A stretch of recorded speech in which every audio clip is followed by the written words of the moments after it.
ان کے خطے کی بیس کی جو سائیکالوجی ہے یہ اتنی خطرناک سائیکالوجی کہ عام بندہ کرسچن بھی اور مسلمان بھی اس سائیکالوجی کو نہیں سمجھ سکتا کہ بھئی ٹیریٹوریل مذہب ہے. تو پتا ہے اس کے قریب ترین سائیکالوجی کس کی ہے؟ تو کمار کس کی ہے؟ ہندو کی. وہ اکھنڈ بھارت کو پارٹ اور ریلیجن سمجھتا ہے. ہندوتوا. ہاں بالکل, کہ یہ اللہ تعالیٰ نے گفٹ دیا ہوا ہے, یہ وشنو کی طرف سے آئے, اس کی چھوٹی انگلی سے نکل رہا ہے پانی اور وہ گنگا اور جا رہا ہے, اور وہ گنگا جہاں پہ جائے گی وہ آپ کا اس کے ارد گرد جگہ بنانا لینا مطلب پاکی ہے اور برکت ہے اور ڈیوٹی اور فرض ہے. بالکل اسی طریقے سے میرے نبی صلی اللہ علیہ وسلم کی حدیث ہے. آپ کو میں کیسے بتاؤں کہ معراج کے اوپر جو حدیث ہے نبی صلی اللہ علیہ وسلم نے ارشاد فرمایا ہے, اس میں نبی صلی اللہ علیہ وسلم نے 4 پانیوں کا ذکر کیا. وہ 4 پانیوں میں, وہ چاروں کے چاروں پانی تو خطے میں سے گزرتے ہیں, نیل ہے, فرات ہے, اور ایک دریا ہے جو کہ عرب سے گزرتا ہے, اور ایک یہاں پہ ٹیمپل ماؤنٹ کے اندر چشمہ ہے.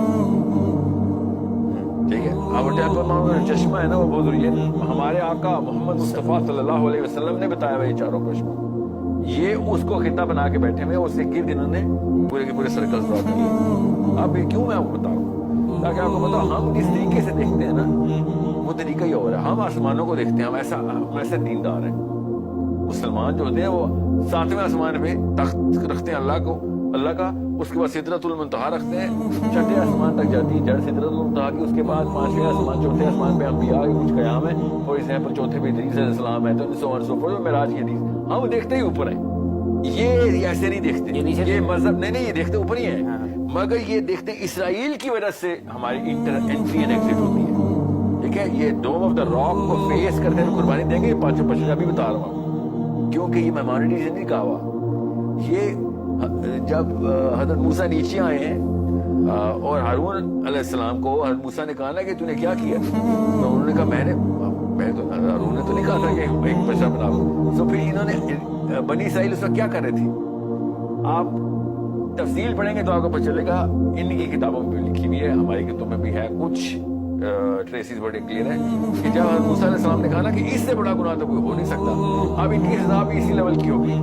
تو پہاڑ کے اوپر بنی اسرائیل کو جو بچڑے کے فالو سامنے کی باتوں میں آ گئے تھے, اس پوری کی پوری قوم کو. اور بائی دا وے ایک جگہ 6 لاکھ لکھا ہوا ہے, ایک جگہ 60,000, کم سے کم نمبر 60,000. ٹھیک ہے, بندوں کو پہاڑ کے اوپر سرکل میں کھڑا کر دیا گیا, اور پہلے یہ حکم آیا کہ ہر بندہ ایک دوسرے کو قتل کرے تو آدھے رہ جائیں گے, ٹائم بچے گا. مطلب پھر حضرت موسیٰ نے کہا نہیں, ان سب کو میں نے خود قتل کرنا ہے, اور پھر اس خون کو خاص استعمال کیا گیا.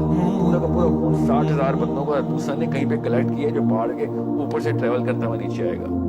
اس بچڑے کو, جس بچڑے کے گناہ کیا تھا, اس کو کمپنسیٹ کرنے کی انہوں نے ایک پوری ایک میچ بنائی ہے.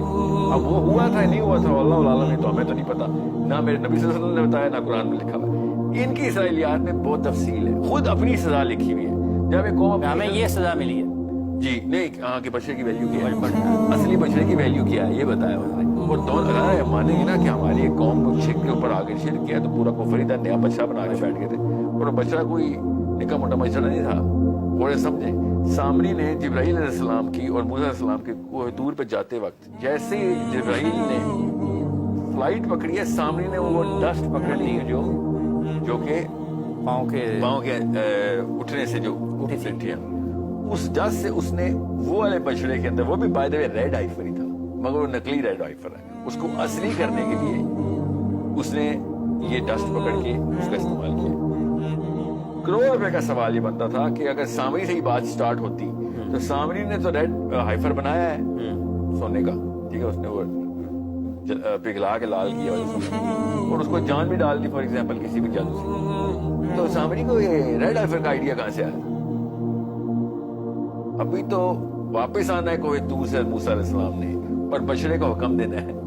یہ سامری نے پہلے کیسے ریڈ ہائیفر بنایا تھا؟ وہ اس لیے کیونکہ مصر سے جب ایگزٹ لیا تھا نا فرعون کو چھوڑ کے, تو اس وقت ان کی کتابوں میں لکھا ہوا ہے کہ موسیٰ علیہ السلام نے آسمان سے ایک فرشتہ جو کہ جبرائیل امینی ہے, وہ آسمان سے نازل تھے کانسٹینٹلی. ایک ایسا الاؤ تھا روشنی کا جو آسمان سے زمین تک ایک ستون بنا کے آگے آگے چل رہا تھا موسیٰ علیہ السلام کے, اور وہ نیچے کہاں پہ آ کر زمین پہ آ کے رکھ کرتا تھا؟ نہیں، زمین پہ نہیں لگتا تھا وہ روشنی کا ستون. وہ 4 بندوں نے ایک خاص بچڑا اپنے سر پہ بٹھایا ہوا تھا. اس بچڑے کی آنکھوں میں سے وہ روشنی اوپر نکلتی تھی اور وہ روشنی کا مینار اور ستون یہ سارے بنی اسرائیل کو کہ خاص جو برگزیدہ ترین بندے تھے موسیٰ کے حواری، وہ آگے آگے چل رہے تھے. اور موسیٰ علیہ السلام نے ان کو کہا تھا کہ جدھر یہ روشنی تمہیں راہ دکھائے گی وہاں چلو. اور یوسف علیہ السلام والا جو واقعہ نا، ان کی جو قبر مبارک دیکھی تھی ایک بڑھیا نے، وہ یہ ان 4 بندوں کے ساتھ یہ واقعہ لکھا. ٹھیک ہے، تو وہ ہمیں ہی پتا، وہ ہمارے پاس بھی ہے، وہ مسلمانوں تک بھی پہنچا. اب وہ خاص بچڑا ہے جو جس کی یہ خاص پوری ایک اسرائیلیات میں کہانی ہے. اس کو ہمیں مسلمانوں میں کیا کہا ہوا ہے؟ اس کو آرک آف دا کووننٹ، تابوت سکینہ. یہ ہے وہ جس کے اندر یہ سارا کا سارا راز پنہا ہے کہ موسیٰ کے اوپر اسرائیل کی طاقت اصحاب اس میں تھا، سب چیزیں اللہ تعالیٰ نے ان کو ایک گفٹ میں دے دی. اب میں مسلمان ہوں، میرے پاس کوئی خاص ویلیڈیٹڈ ڈیٹا نہیں تھا سوائے اسرائیلیات کی. میں آپ کو کیوں بتا رہا ہوں؟ ریڈ ہائفر بھی آپ لوگوں نے اسرائیلیات میں کیوں نہیں ڈال رہے؟ یوٹیوب پہ آگے تو اسرائیلیات نہیں.